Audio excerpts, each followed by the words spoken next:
Live from Fargo and serving you on TV, online, and on the go. This is Valley News Live at 5. We begin tonight with breaking news out of Turkey, where certain units of its military have reportedly taken over the government and imposed martial law. CNN is reporting that the announcement was read by a Turkish anchor. The anchor said the political administration that has lost all legitimacy has been forced to withdraw. All flights at Istanbul's airport have been suspended, and people are being told to shelter in place. Turkey's president calls the actions by the military an attempted uprising by a minority within the armed forces. Continue to stick with us for updates on this breaking news story. But we have to be, realistic in what we ask for, and we need to be straightforward in our communication.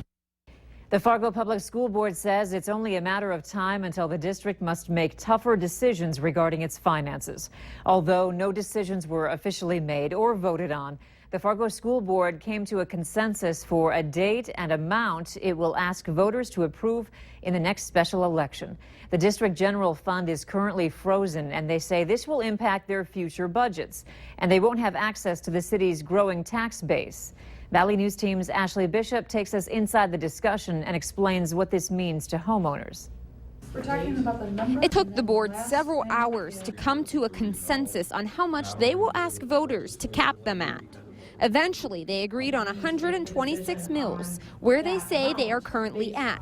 If we do anything on a ballot question that appears it's raising people's taxes, I believe we're just inviting the no more tax crowd to a party and handing them buckets of gasoline to use. I think we may be better off asking people to give us authority at their current tax rate so that the future growth we at least can participate in. This vote must happen because the state mandates any district above 70 mills to get approval from the voters. If voters vote no, homeowners would see their property taxes drop. If voters vote yes, they could potentially see an increase, although school board member Linda Boyd says they won't. So Joe Blow will not see an increase then? Not unless the value of his home goes up, and then we don't have any control of that and all of his taxes go up. But he will not see that assessment of school taxes go up. The Fargo School Board's next special election could possibly be March 7th of next year. Because a different set of voters come out for different elections.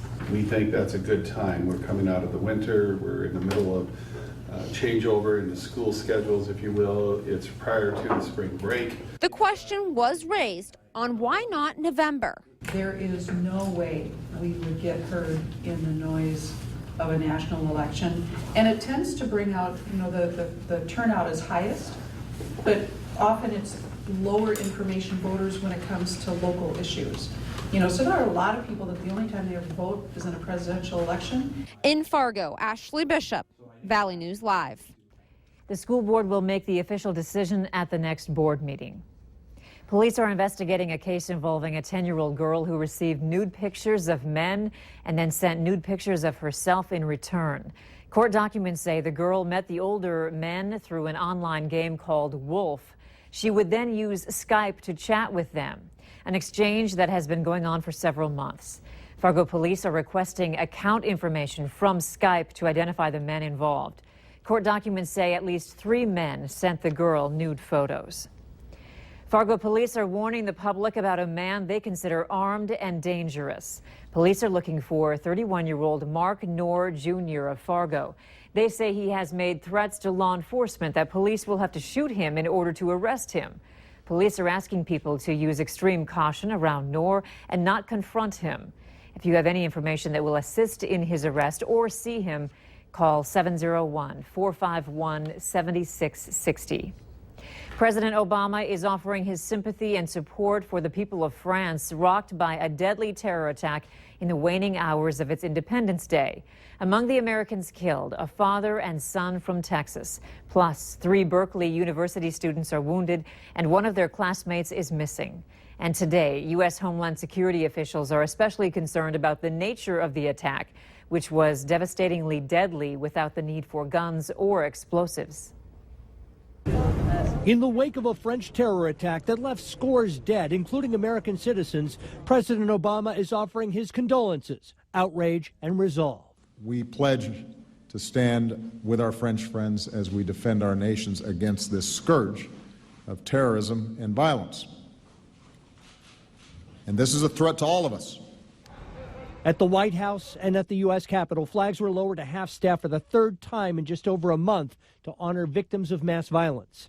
Among the dozens killed in the Bastille Day truck attack in Nice, Sean Copeland and his 11-year-old son Brody, Austin area residents on a family vacation. It's heartbreaking that that wonderful, talented child's not going to be finishing what his dreams were. The low-tech nature of the attack, a petty criminal using a truck as a weapon of mass destruction, adds new worry for security officials as crowds gather for the national political conventions in Cleveland and Philadelphia. Attacks with vehicles, with trucks, is something that we've had concerns about. There are signs of stepped-up security in public places like New York's Grand Central Station. But back in France, this American lawyer says he won't yield to terror. Can't let them win.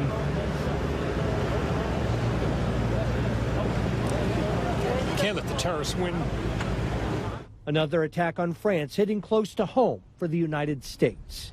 Brian Moore, NBC News, Washington. President Obama says this is a time to not only defend security, but also freedom, including freedom of religion. Just as people hit the road to go to the lake, thunderstorms are moving through the area, albeit not quite here. Let's find out from meteorologist Justin Fanfarelli how severe these are and how long they'll last. Justin? And thank you, Andrea, and good evening, everybody. Yeah, we saw sunshine out there for the day today, and temperatures warmed up, so it wasn't as cool as yesterday.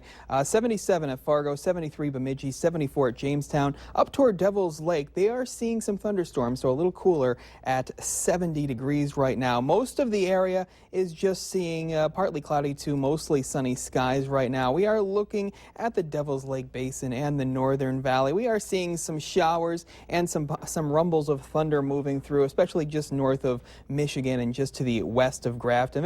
If it holds together, it could make the Grand Forks area over the next couple of hours, but no severe weather is expected with these as we go through this evening. Just mostly cloudy skies out there. Temperatures falling through this evening. We're going to be into the 70s and eventually the upper 60s. Now, we are tracking some possible severe weather that will take place Saturday night into Sunday. We'll have the full details on that coming up later in the newscast. Okay, thanks so much, Justin. Yeah.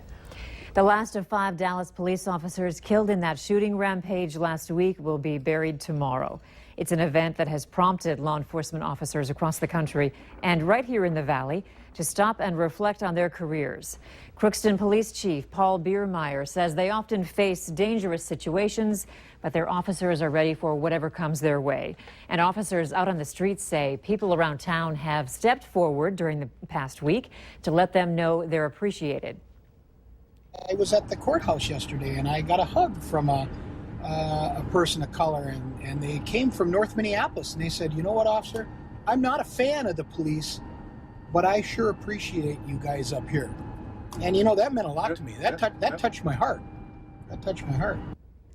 And Crookston Police Chief Paul Biermeyer says they've had quite a few people this week tell them they're appreciated. He says they have even received cookies and, yes, donuts too. It's Friday and time to take a look at this week's Valley's Most Wanted. Police say Alonzo Williams Jr. is wanted for felony violation of a no-contact order. You can call your local law enforcement if you have any information on Williams. Sold. Nearly every item up for grabs in the Cass County Sheriff's Office annual auction is in new hands. About 40 people attended the event to bid on firearms, air guns, gun parts, and miscellaneous items. The money raised will go toward the County General Fund and the Sheriff's Department to replace old or outdated equipment. Vector Control is working hard to prevent those nasty bug bites. In a social media post, Cass County Vector Control said, quote, more larval control product went out this week than April, May, and June combined. And they say they'll continue to stay busy, too. With recent rains and a warm-up expected, officials say they'll begin spraying for adult mosquitoes next week. You may have noticed these familiar faces at the Red River Valley Fair today. Valley News Live competed in the annual Media Food Eating Contest. Contestants had to down corn, taquitos, wings, and fried cookie dough as fast as they could. The Radio FM media team took first place. Our Valley News Live team finished second. The bells will be going off at the horse track in North Fargo this weekend to kick off another summer of races. Over the next 3 weekends, the North Dakota Horse Park will be holding its 11th season of racing. More than 200 horses from the region will be racing for first place. Trainers and owners say it takes a lot of training for the young horses to place. Usually always some kind of a training, either on the racetrack or on the walker in the morning, or working with their legs or their health or anything. You know, it's continuously working. The gates open at 11 in the morning and the races start at 1 in the afternoon. Beer lovers can quench their summer thirst at this weekend's beer festival. The Rare Beer Picnic allows people to sample aged, soured, and infused beers. The event will also have live music, yard games, and a picnic lunch. It runs from 4 to 8 tomorrow at Davy Park, which is beside Usher's house. Tickets cost between $28 and $34.